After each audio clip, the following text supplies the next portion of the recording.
الله الرحمن الرحيم ودت طائفة من أهل الكتاب لو يضلونكم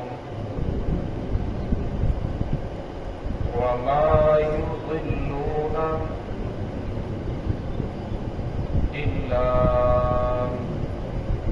أنفسهم وما يشعرون يا أهل الكتاب لم تكفرون بآيات الله فأنتم تشهدون يا أهل الكتاب لم تلبسون الحق بالباطل وتكتمون الحق وأنتم تعلمون. بسم الله الرحمن الرحيم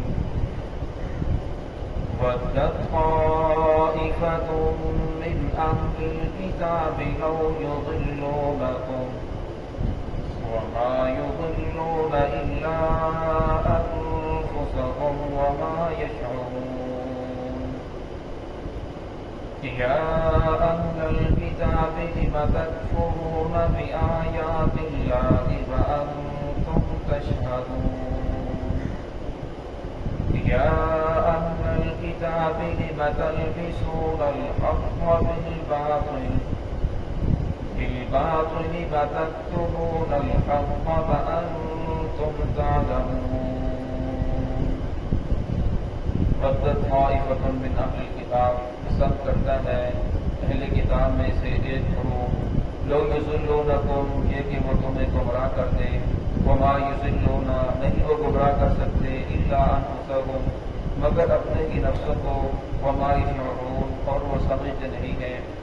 یا اہل الکتاب اے اہل کتاب لم تکفرون کیوں تم انکار کرتے ہو بآیات اللہ اللہ رب العزت کی آیات کا وانتم تشہدون حالانکہ تم ہی لوگ گواہی دینے والے ہو جاننے والے ہو.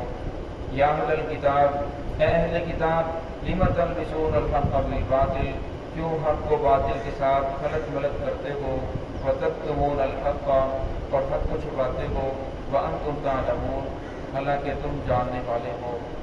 گزشتہ آیات سے یہود و نصارہ کا تذکرہ چل رہا ہے کہ گزشتہ آیات کے اندر انہوں نے اس بات کا دعویٰ کیا تھا کہ ہم ابراہیمی ہیں اور ابراہیم علیہ السلام بھی ہمارے مذہب کے اوپر تھے. تو اللہ رب العزت نے ان کی اس بات کی تردید فرمائی کہ ابراہیم علیہ السلام نہ یہودی تھے نہ نصارہ تھے. یہود النصارہ کے حالانکہ ایسی بات نہیں بلکہ جو ان کا خود ساختہ مذہب تھا اللہ رب العزت نے قرآن پاک میں اس کی تردید فرمائی کہ ان کا خود ساختہ مذہب ہے یہ جھوٹا ہے. اور ابراہیم علیہ السلام نہ یہود عزیر علیہ السلام کو اللہ کا بیٹا مانتے تھے نہ عیسیٰ علیہ السلام کو اللہ کا بیٹا مانتے تھے.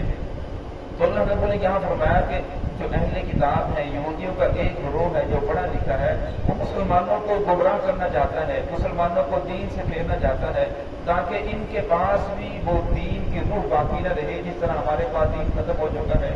ان لوگوں نے دین کے اندر بہت زیادہ رد و بدل کر ڈالی اسی طرح وہ مسلمانوں کو بھی گمراہ کرنا چاہتے ہیں.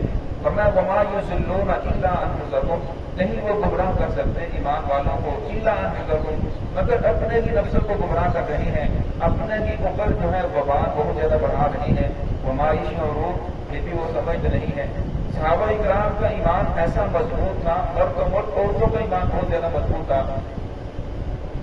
ایک کتاب ہے الاصابہ فی تمییز صحابہ، اس کے اندر ایک لڑکی کا واقعہ لکھا کہ اس نے اسلام قبول کیا. جب اسلام قبول کیا تو گھر والوں نے مارا پیٹا اور کہا کہ اسلام کو چھوڑ دو. جب اس نے اسلام کو نہ چھوڑا آخر وہ مایوس ہو گئے. تو ایک دن کہیں خوشی غمی کا سفر تھا تو سب گھر والوں نے وہاں جانا تھا، پر جب جانے لگے تو راستے کے اندر سب نے اس بات کے اوپر اتفاق کیا کہ اسے پینے کے لیے پانی نہیں دیا جائے گا جب پیاس لگے گی، اور پیاس سے بےتاب ہو کر جب پانی مانگے گی تو ہم کہیں گے کلمہ چھوڑ دے، محمد رسول اللہ صلی اللہ علیہ وسلم کے دین کو چھوڑ دے. جب چھوڑ دے گی تو پھر ہم اسے پانی دیں گے.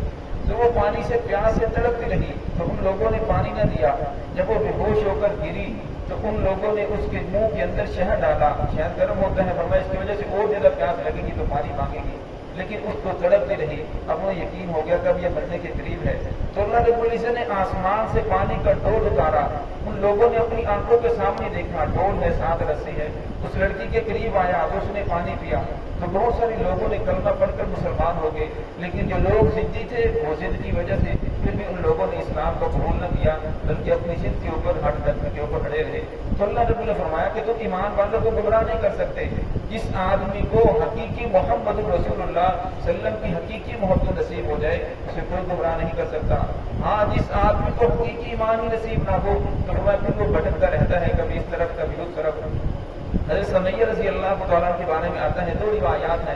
ایک روایت کے اندر آتا ہے کہ ابو جہل نے ان کا ایک پاؤں ایک اونٹ کے ساتھ باندھا، دوسرا پاؤں دوسرے اونٹ کے ساتھ باندھا، اور پھر انہیں کہنے لگے کہ اسلام کو چھوڑ دے، اگر نہیں چھوڑے گی دونوں اونٹوں کو مخالف سمت چلاؤں گا اور تجھے اسی طرح ٹکڑے کر کے رکھ دوں گا. تو انہوں نے اسلام کو نہیں چھوڑا تو اس نے دونوں اونٹوں کو مخالف سمت چلایا اور ان کو برشا مار کر شہید کر دیا. تو عورتوں کا ایمان بہت زیادہ مضبوط تھا، برق و برق تھے. تو اللہ رب العزت نے بھی اسی بات کا اس کے اندر اعلان فرمایا کہ تم ایمان والوں کو گمراہ نہیں کر سکتے. وہ اس دور سے آج تک بھی یہود و نصارہ کا یہی کوشش ہے کہ کس طرح محمد رسول اللہ صلی اللہ علیہ وسلم کی اس امت سے اس کے دین کو ختم کر دیا جائے تاکہ دین کی اصل روح باقی نہ رہے. یہود و نصارہ نے اپنے دین کے اندر ایسی نئی باتیں ایجاد کر لی، دین کا اصل نقشہ ہی بدل کے رکھ دیا. تو ان کی کوشش یہ ہے کہ مسلمان بھی دین کے اندر نئی بدعات کو ایجاد کریں، نئی چیزوں کو داخل کریں جس کی وجہ سے دین کا اصل نقشہ ہی چینج ہو جائے. یا اہل الکتاب، آگے پھر اللہ رب نے فرمایا اہل کتاب لم تکفرون، کیوں تم انکار کرتے ہو بآیات اللہ، اللہ رب العزت کی آیات کا، وانتم تشہدون، حالانکہ تم لوگ گواہی دینے والے ہو. قرآن کے اندر موجود ہے، انجیل کے اندر موجود ہے کہ محمد رسول اللہ صلی اللہ علیہ وسلم اللہ رب العزت کے آخری نبی ہیں. ان کی یہ صفات ہوگی، ان کے والد کا نام یہ ہوگا، والدہ کا نام یہ ہوگا، فلاں خاندان سے ہوں گے، فلاں قبیلے سے ہوں گے. ہر چیز کو وہ اپنی کتابوں کے اندر پاتے ہیں. فرمایا تاجدون، تورات کے اندر انجیل کے اندر ہر چیز کو پاتے ہیں، لیکن پھر بھی محمد رسول اللہ صلی اللہ علیہ وسلم کا انکار کر رہے ہیں. اس کی وجہ کیا ہے؟ اس کی صرف ایک ہی وجہ ہے، ضد کی وجہ سے، اناد کی وجہ سے. فرمایا محمد رسول اللہ صلی اللہ علیہ وسلم کا انکار کرنا اصل کے اندر تورات کا انکار کرنا ہے، کیونکہ تورات کے اندر آپ کی گواہی موجود ہے، انجیل کے اندر آپ کی گواہی موجود ہے. فرمایا آپ محمد رسول اللہ صلی اللہ علیہ وسلم کا انکار صرف نہیں کر رہے بلکہ اپنی کتابوں کا بھی انکار کر رہے ہو. یا اہل الکتاب، اہل کتاب لم تلبسون الحق، کیوں تم حق کو باطل کے ساتھ غلط کرتے ہو، وتکتمون الحق، اور تم حق کو چھپاتے ہو، وانتم تعلمون، حالانکہ تم جاننے والے ہو. جب وہ جو بڑے تھے مذہبی پیشوا جب آپس کے اندر بیٹھتے تو کہتے کہ واقعی اللہ رب العزت کا نبی ہے، آخری نبی یہی ہے جن کی بشارتیں دی گئی تھی، یہ واقعی وہی نبی ہے. لیکن جب عوام کے سامنے آتے تو پھر کہتے ہو سکتا ہے یہ ہو سکتا ہے یہ بھی نہ ہو. لیکن ابھی تک تو کوئی سچی بات نہیں کہی جا سکتی کہ یہ واقعی اللہ رب العزت کا نبی ہے. تھوڑا اس وقت یہ حق کو چھپاتے اور جب آپس کے اندر بیٹھتے پھر کہتے واقعی یہ محمد رسول اللہ صلی اللہ رب العزت کے نبی ہے. اس لیے اللہ رب العزت نے قرآن پاک کے اندر ارشاد فرمایا کہ یہود و نصارہ کافر کبھی مسلمان کا دوست نہیں ہو سکتا اور نہ ہی ان کے ساتھ دینی دوستی کرنا جائز ہے. ہاں ان کے ساتھ کاروبار کرنا، تجارت کرنا، لین دین کرنا یہ تو جائز ہے، لیکن دینی دوستی کفار کے ساتھ کرنا جائز نہیں ہے. اللہ رب نے قرآن پاک میں جس سے منع فرمایا، فرمایا یہ کبھی بھی تمہارے سکے نہیں ہو سکتے. جب بھی انہیں موقع ملے گا تمہیں ضرور تکلیف پہنچائیں گے، ضرور ایمان سے پھیرنے کی کوشش کریں گے. تو اللہ رب العزت ہم سب کو صراط مستقیم پر چلنے کی توفیق عطا فرمائے.